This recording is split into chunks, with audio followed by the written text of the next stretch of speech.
Hey everyone, Stephanie Davis here today, and I'm going to be sharing the card that I made for using the My Favorite Things stamp set called Mermazing today. Now, this is my first process video and I'm learning how to edit and do voiceovers, so please bear with me. I don't know if I'm going to be able to say my name right today. I'm a little nervous, so please bear with me. But I am stamping out these images using Memento Tuxedo black ink because I'm going to be coloring these images with Copics. And I will list all the supplies below, and I'll link you to the discount shops or you have coupon codes for you, one or the other, unless the item isn't available, and then I'll just send you directly to the manufacturer. Now I was showing you how I clean my stamps because I know I'm going to get questions. I use a little close to my heart scrubby tool and a Norwex cloth, and those are my two items that can't be without in my craft room. I made another video about how I keep my Misty clean, and that explains more about those items. So now I had to try out the Distress Oxide inks and see how they stamped, because they have pigment inks. I knew they would stamp well, and they lived up to the expectation, of course. So I used Wilted Violet, and then for this image I'm going to be using Cracked Pistachio. Both really yummy colors, and they stamped out really well. I knew I didn't have to worry about how they inked up really though, because I knew I was going to be going over these images with Copics to get some shading. But oftentimes with me, it's not what can you do with it, it's what else you can do with it. So I always like to play and learn how to use items in new ways. If you've watched my channel for any time, you know I like to go a little outside of the box and try different things. So this was my new discovery of the day, is I couldn't find my post-its on my desk, and one of my frustrations that I shared with you guys on my blog already. I love using Distress inks, and I love doing messy things, but I don't like getting messy. So I couldn't find my post-its when I was making this project, and of course it was for a blog hop that I made this card for, and I think it was due in about 30 minutes because I always wait till the last minute for some reason. And I couldn't find my post-its, and it finally dawned on me, well, why don't I try flipping over my craft mat and see if it holds it? And it did. It did a great job. So it was just kind of one of those aha moments for me, because the craft mat it's not sticky, it's just non-slip, and that's all it took. So yeah, I really liked finding that out, because now I get to stay clean and I don't have to worry about holding my paper down.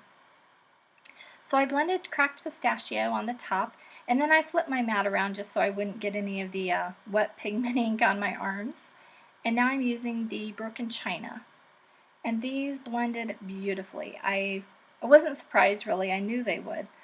But the shocking part was these were brand new sponge daubers, blending out of the blending tools. And as you guys know, they usually do a bad job. Usually they're splotchy when they're new, and you really got to season those babies to get a good blend. But that wasn't the case with these, because that ink is just, it blends so smooth. So I always go around the edges, and then I like to do a little lighter on the inside. But you really don't even need to stamp off. I'm doing it out of a habit primarily.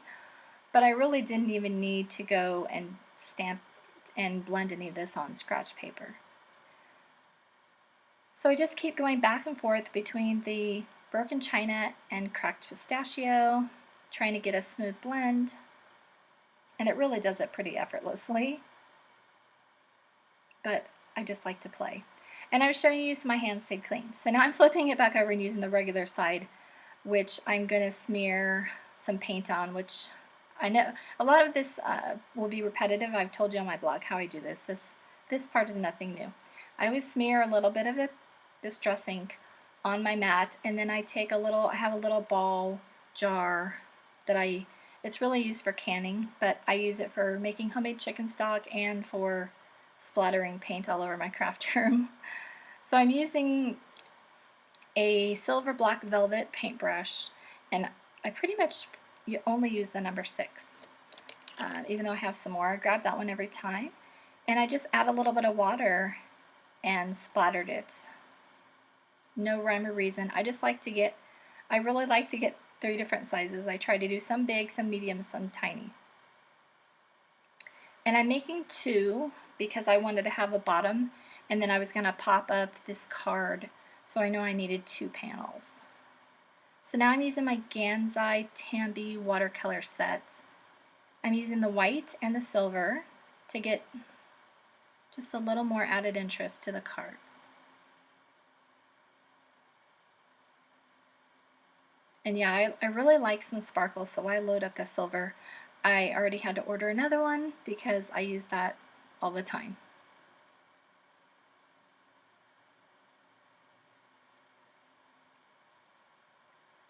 So now I'm going to set those aside to dry, and then I'm going to go ahead and start coloring my images with the Copic markers.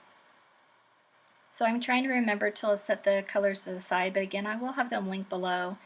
And I primarily get all of my Copic markers at Dick Blick because they have free shipping if you, I think it's with a $59 order, and they always have Copics on sale. So I don't like to pay full price for anything, so I'll have a link to where you can get them for on sale. But I primarily use E50, E51, and E53 for skin tones almost every time. I try to try different colors, but these are the ones I draw for every time. So I just blend them out, going light to dark, and then I add some R11 is always what I tend to use for my cheeks. And then I blend it out again with E50. And I'm keeping E53 there because that's going to be one of the colors, and I'm apparently taking forever to grab my markers to color the hair. I was probably deciding what I wanted to use. I was trying really hard to make this the same as the card I shared with you guys when you requested this video, and I think I came pretty close. But whenever I'm making a card, I'm always just playing. So I should just film myself playing, I guess.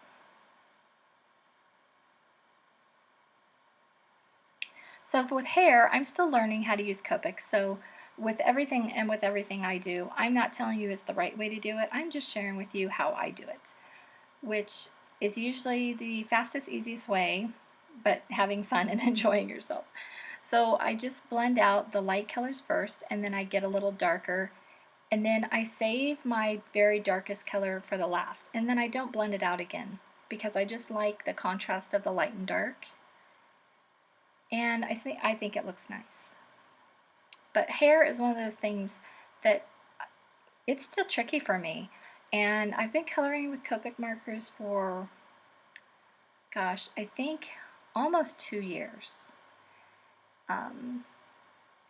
And sometimes I like it and sometimes I don't, but thank goodness it's just paper, and if you don't like it, then you can just stamp it and do it over. So now I'm coloring the top, and I'm using some shades, and I'm sorry I can't see the numbers right now. It's too small on the screen. So I'm just using some shades of purple, and now I'm using V09 to shade the kelp. And then I go in with V15, I remember that, but I use V15 to blend that out. Now I'm using some blue-green colors to color in the bottom part of the mermaid. And I go light to dark, just like on all of my Copics, pretty much. That's how I generally color, is light to dark. I just don't ever outline the whole image. I like to leave parts where it's going to be really light, so I won't color the top of that because I want that to stay really light, and that's where I want the highlights to be.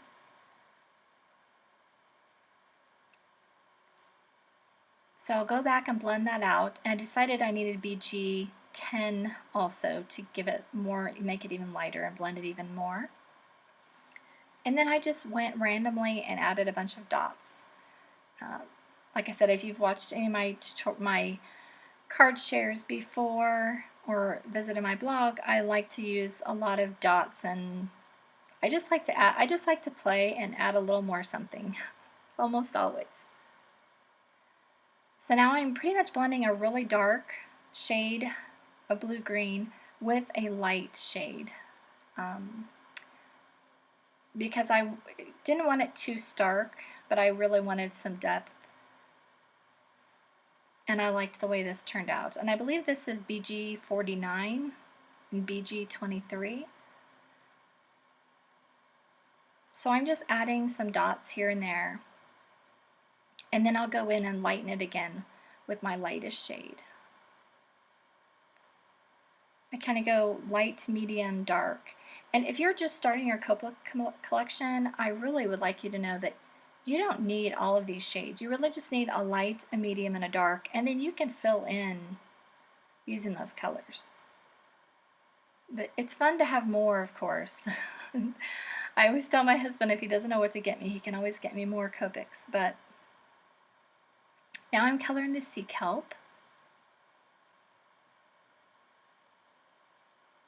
I just wanted to add some shading, and I knew a lot of this image wasn't even going to show, but part of it is I wanted to see how the Copics blended with the Distress Oxide inks. I did have to wipe off a little, so I don't know if it's recommended to use them, but the worst case is you replace the nibs. So I often blend my Copics with everything.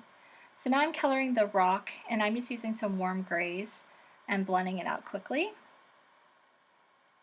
And I'm going to use my die cut machine and cut these out. And do you see my new glitter Big Shot cutting plates? Aren't they gorgeous? They're like jewelry for your craft room. I love them. I was so excited when I saw that. I was just looking through Hallmark and saw that they carried them there, and I knew I had to have them.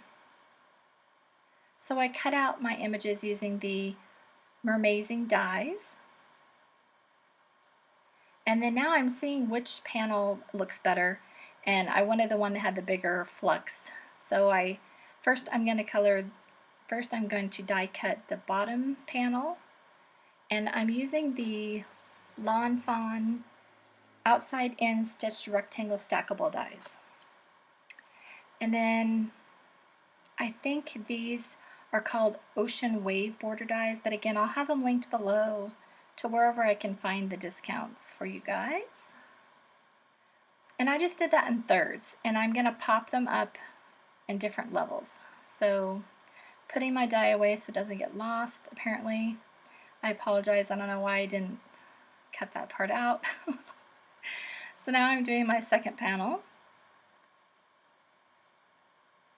And we're going to start assembling the card. So I did remember to go ahead and stamp out my sentiment, which usually, I'll be honest, a lot of times I don't think about it till I have the card almost put together. And then I have to roll the dice if I'm going to mess it up or not putting the sentiment on. So I'm stamping out this sentiment twice, and I would never do that without the MISTI. And now I'm going to go ahead and apply some adhesive and start assembling the card. So this layer I laid flat, and I just used my ATG gun, and then I popped this up on one layer of foam tape for the next level. And I really wanted it to kind of simulate waves, so that's why I popped each level up a little higher. This one I'm going to use 2 layers of foam tape, and I almost forgot, so I actually had to, I think, peel it off and then put it back on. But through the power of editing, you guys didn't see my mistake, right? So I have the bottom layer popped up on 2 layers of foam tape, and now I can easily attach the rocks underneath. And you can't see it in this film, but in real life you can see it, that it pops up quite a bit. I think it added a lot of interest to it. So I used my tweezers and placed the mermaid on top of the rock where she's leaning back, and now I'm going to fussy cut this little, even though I had cut this with the dies, I don't like the white to show. It just looked, I don't know, I didn't like the way the white border looked, so I just really haphazardly cut it out with scissors, and then I'm filleting in with Copics so there's no white areas showing. And I just really liked how that looked better. So now I'm doing the same here. I'm just quick as I can be, fussy cut it, not perfect at all, because I knew I was going to go in and add some more shading with the Copics. So this is the way I cheat myself to, this is the way I cheat my way to getting it to look nice. I just use the medium tone to go around the outsides. And then now I'm using some Winkostella, and our card is almost finished. I'm using Wink of Stella just about everywhere because I like some glitter. And now I'm going to use glossy accents to attach the sea kelp. And that will complete our card today. And if you're new to my channel, thank you so much for watching. The last thing I did was add with some Neuville crystal drops. And I just go in threes, and I love the way this makes small, medium, and large dots. And that completes our card.